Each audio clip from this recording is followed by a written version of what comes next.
Hello, YouTube. Ronan Kazi, The Division 2. It's new gameplay, Descent.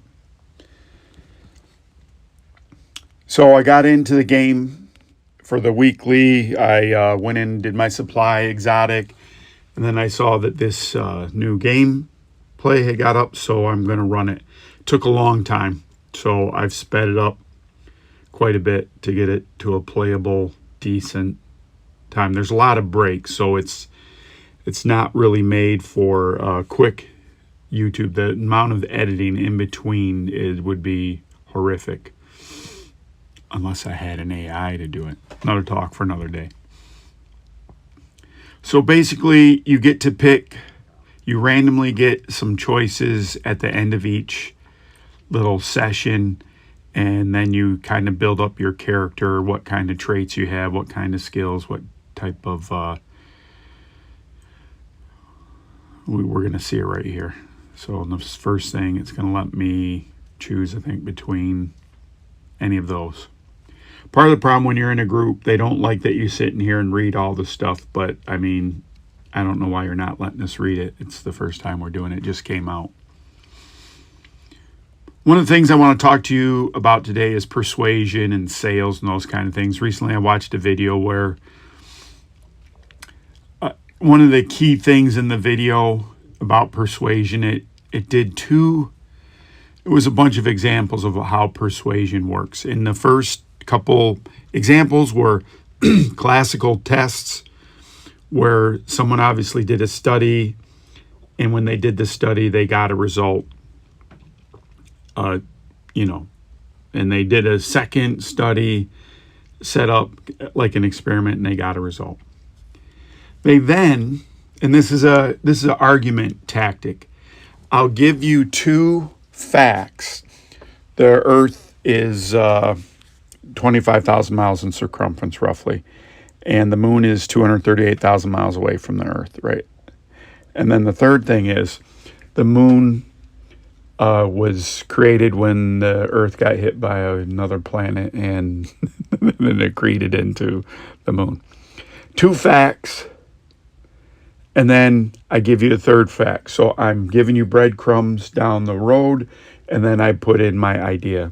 And that's what this YouTube or book that the person read, they gave these two things, and then they said, well, it's just like when someone was trying to sell a $75,000 product.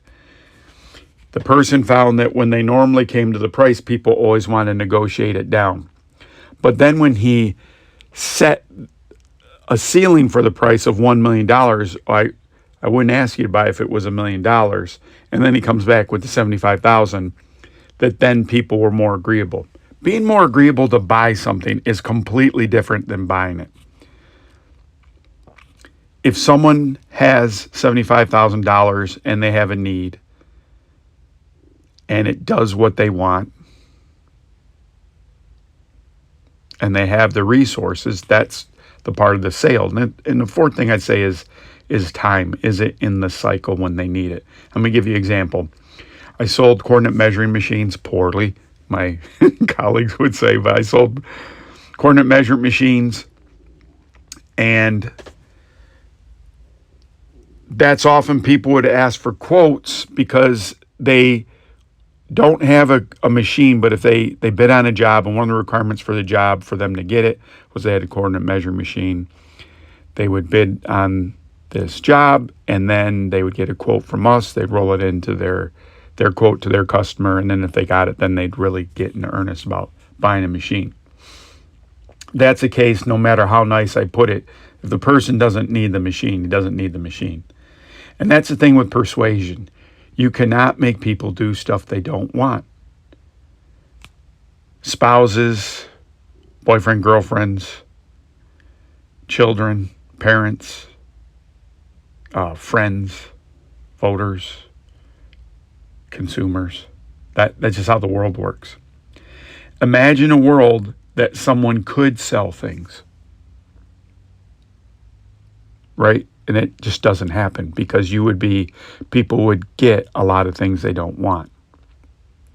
That's a horrible, messy thing, because what it means then is When you buy something that you kind of don't want, that means that you have no one to blame except yourself. I'm sorry, YouTube. Today is personal accountability day. Just like I picked that. Just like I picked those skills. I picked a skill, but I didn't assign it. I didn't know what I was doing in this first one. I got stuck with a sniper rifle, and then I got an M1. The M1's okay. Rifles are okay because they have so much ammo, you're never really going to run out of ammo.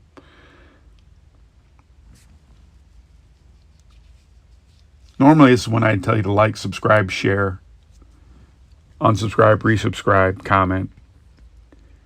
Have a Discord channel that I'd like you to go to if you want to comment there, if you don't want to comment out here on YouTube. The other thing, good news, another aside real quick, is that YouTube lowered the barrier for monetization from 1,000 subscribes to 500. So I'm 60% there, YouTube. So I could really use your help. I might nag you a little bit over. It's going to be like a PBS drive, a public television drive. I will, for sure, at 500 subscribers, I will start having a picture-in-picture. So when you hear this narration, I will have a picture of me in the camera. Not that that's something that might be a disincentive.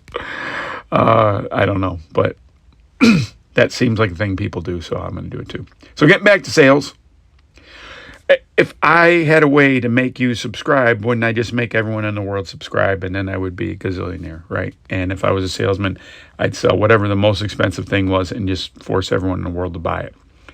But there's constraints. What people want and what people need and what people can afford are always different. And selling doesn't always have to be about money. It can be anything. If you are dating or trying to date, if you're trying to later, I won't play it in this video, but I was doing this again after this, and the person was mad that we picked certain doors to go through. So one of the constructs in Descent is you can pick harder or weaker rooms to go into. And so he used an argument. The first one, it was authority. I'm a YouTuber and I make videos, so you should do what I say.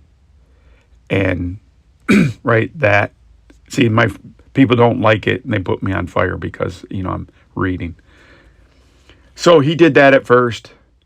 And then he tried to do a logic thing like, this is what's going to happen if we do this. Dude, no one gives a crap. We don't know you. It's a pickup. This has only been out hours? And you got 3 hours of video already. No one wants to see your 3 hours of, no one wants to see 3 hours of this. You're not going to learn anything if you watch 3 hours of this. Maybe he's a great and famous YouTuber. I don't know. Maybe I should be taking lessons from him. But I can't sell people like that. It's not how it works. So how do you sell people on things? Well, you have to listen to them. And you have to sell them what they need, not what you have to sell. And that's a really big distinction. If you want your kids to, let's use an example, you want your kids to do something, it's got to be a benefit for them, not a benefit for you. When they're younger, that's not selling them. You're telling them what to do. As they get older, they have a choice on what they do. So when I would sell machines to people, I have to say, okay, why are you buying the machine? Well, I got to measure this part and I need to do 10 an hour. So we would do a demonstration. We'd take their part, do a possible program for that part. We'd run the part, and we would show that we could do, the cycle time of the part was 4 minutes and 10 seconds. So then we could do 10 of them in an hour. So then you could go back to the customer. Okay, now did we meet that? Yes, it does what I want. Well, I don't like how it looks. Okay. Or if I'm going to buy it now, I want it to be future-proof. Okay. And that makes the price go up or down.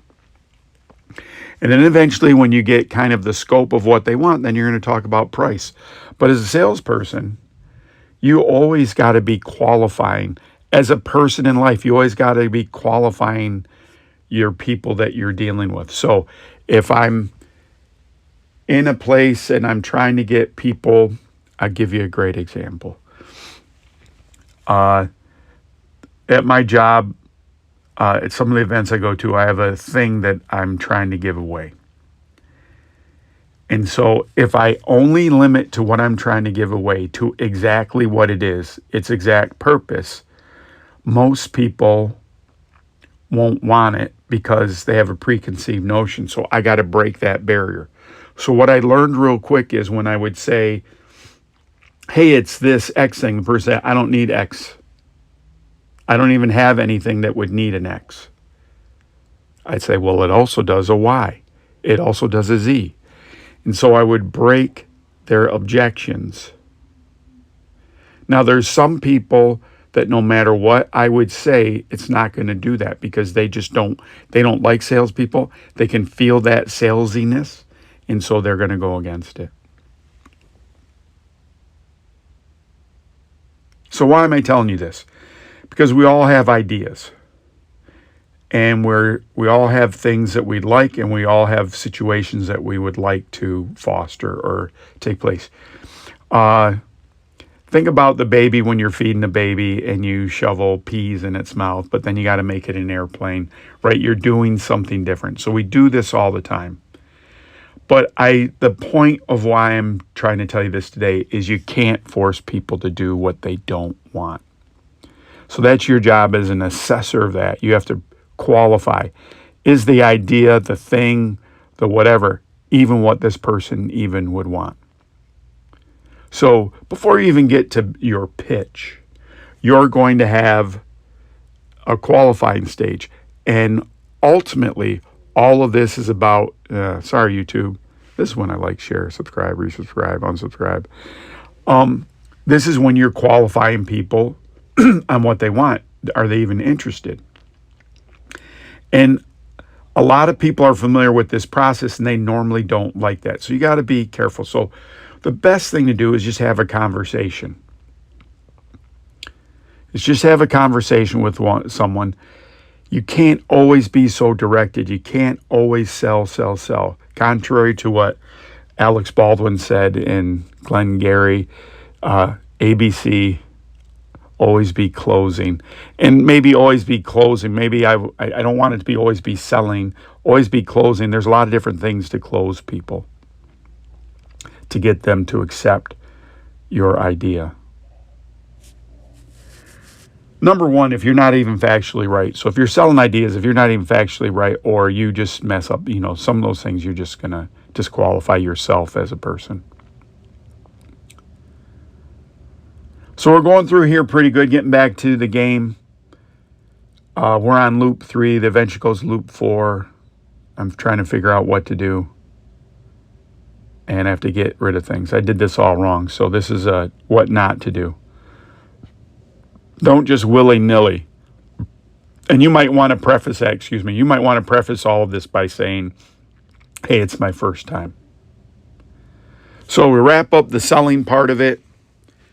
No matter what you read on the internet, no matter what psychology you have, if people don't want to do stuff, they won't do it. Conversely, when people do stuff and they were like, well, they convinced me and I had no, you had a choice. Something in you wanted that car or the situation. Maybe you didn't want the car. Maybe you were in a situation that you needed a car and they wore you down. That's partly the technique that car salesmen, once you're on the lot and you're serious about buying, they don't want you to leave. They'll get you coffee, they'll get you drinks. They want you to stay there. Because if you have psychological distance, if you have distance from them, it's easier for you to say, I'm going to wait on this. And almost like anything, what I would tell everyone that was buying something, even for me, is why don't you take a night and sleep on it? I'm so confident in my product, I don't have to high pressure you to buy it because it's what you need. If what you told me was true, then this will fit your needs. And sometimes people don't tell you all their needs, but that's neither here nor there for today. So, can't persuade people to do things they don't want, just like I can't persuade everyone to like, share, comment, unsubscribe, resubscribe, right? You have to compel people to do that through either your product or your speech, that you've really touched them or met them. Thank you, YouTube. We don't make it. We all die in the next phase. Ronan Kazi out.